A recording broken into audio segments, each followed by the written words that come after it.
Hola amigos del Independiente TV, en una cápsula Crónicas Sueltas, un breve recorrido por la historia de Zamora.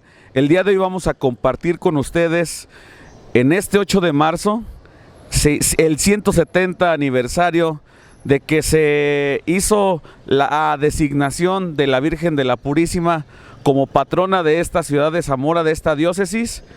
¿Y con qué motivo? Pues con el motivo que es la historia que les vamos a platicar el día de hoy, de que ella fue quien se considera que salvó a Zamora, al municipio, de una epidemia de cólera que hubo por allí en el año más o menos como de 1850. Pero para contarnos esta historia a más detalle, tenemos el gusto de saludar otra vez en estas cámaras al maestro Jesús Álvarez del Toro, cronista de la ciudad. Maestro, buenos días. Buenos días. Maestro, pues 170 años de aquel acontecimiento importante, ¿qué le podemos comentar a la gente de Zamora sobre de esta historia? Pues mira, podríamos empezar diciendo que efectivamente hubo una gran epidemia de cólera morbus a partir de que ingresa a esta ciudad un pequeño batallón de soldados provenientes de la ciudad de Morelia. Entran por la garita de Naranjos y por ahí cae de manera fulminante un soldado que se llamó Francisco Rodríguez. Esto estamos hablando de los últimos días de enero, pero cundió de manera rápida dicho enfermedad y de inmediato se empezó a propagar en la ciudad. Estamos hablando de una ciudad que en aquel entonces debió haber tenido entre 10, 12 mil habitantes a lo máximo. Era una ciudad todavía pequeña, pues estamos hablando de 1850.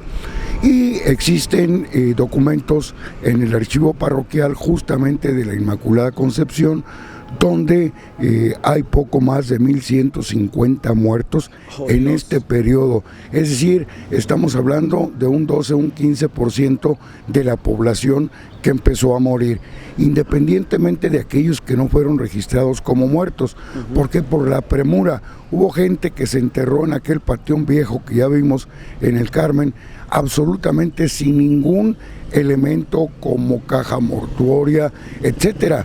Morían tan de pronto que la idea era sepultarlos lo más rápido posible, echarles cal y sal para que la peste no se siguiera propagando. Entonces el pueblo, en aras de ver la situación cómo estaba, van con el señor cura Enríquez y con quien en aquel tiempo era prefecto de la ciudad. Entre ambos convocan a la población y piden la intercesión, pues, de Dios, que obrara un milagro. Y ellos se comprometen a construir una iglesia para el santo que fuera designado. Entonces, en marzo, el 8 de marzo de 1850, se realiza aquí, donde estamos, en San Francisco. Evidentemente esta no era la iglesia, claro, que va a sufrir un incendio y se va a reconstruir totalmente, pero aquí la ciudadanía de aquel entonces se reúne y empieza a manejar la situación de pedir la intercesión de ese santo. Y se cuenta, ya esto es más leyenda que un proceso de certificación real, que aquí una pequeña empezaron a sacar de una ánfora los nombres. Puros papelitos, ¿no? Puros papelitos, y que de manera coincidente en todo salió la Inmaculada Concepción, es decir, la invocación de la Madre de Dios a través de la Inmaculada Concepción. Entonces, ocupan todo lo que va a ser el resto del año de 1850, hasta que a finales, en diciembre de 1850, se determina construir una iglesia a la Inmaculada Concepción.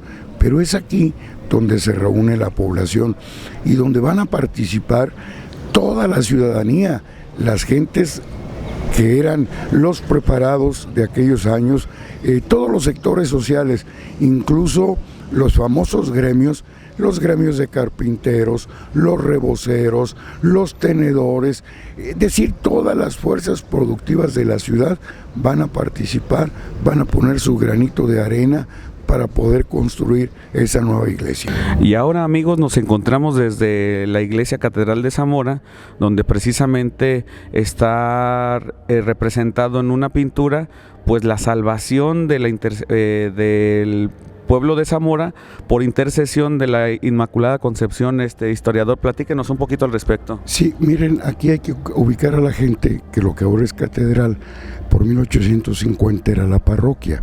Entonces, como parroquia, todas las vicarías que existían tenían que dar parte aquí a lo que era la parroquia. Entonces se determina aquí en forma posterior hacer un cuadro, un óleo, donde se explicara cómo bajo su manto protector la Inmaculada Concepción había salvado a Zamora. El cuadro que está a nuestras espaldas es por demás específico. Entonces, aquí en la parroquia se alojó el cuadro después de haber hecho la jura y después de que en 1851 el arzobispado de Morelia aceptara que aquí fuera la patrona de la ciudad, la Inmaculada Concepción. Así es. Nada más para que se den una idea a la gente, ¿cuántas personas había hasta antes del cólera y cuántas quedan después del cólera? Estamos hablando que en aquel momento había una población de 12 mil gentes, con el cólera van a quedar sobre 9 mil gentes. O sea, fue en realidad una enfermedad que sí fue fulminante y diezmó a la ciudadanía de Zamora. Entre niños, ancianos, mujeres, de todo. De toda índole y de toda clase social.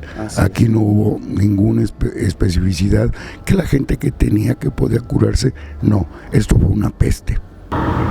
Mi querido historiador, pues estamos ahora aquí en el Templo de la Inmaculada Concepción, donde pues a partir de que se considera que se hizo el milagro para que el cólera morbus ya no se hiciera presente entre la población de Zamora, pues se considera que fue por eso el motivo por el que fue erigida este templo. Sí, ya lo comentamos, después de diciembre de 1850, que se solicita autorización para que el Cabildo Catedralicio de Morelia otorgara la anuencia para la construcción de esta iglesia, empiezan a correrse los trámites. Esta era una propiedad que perteneció de manera original a don José Dolores Verduzco. En esta casa, vale hacer la aclaración, en esta propiedad fue donde pasó su última noche el famosísimo don Francisco Velarde, el Burro de Oro, puesto que de aquí salió, al salir en la madrugada lo apresan y lo pasan por las armas. Entonces, pero además se va a comprar una casa aledaña que puede ser donde hoy está la notaría, que pertenecía a don José Antonio Barragán. Entonces, con ambas propiedades es donde se va a realizar la construcción. El 8 de marzo de 1851 se bendice la primera piedra.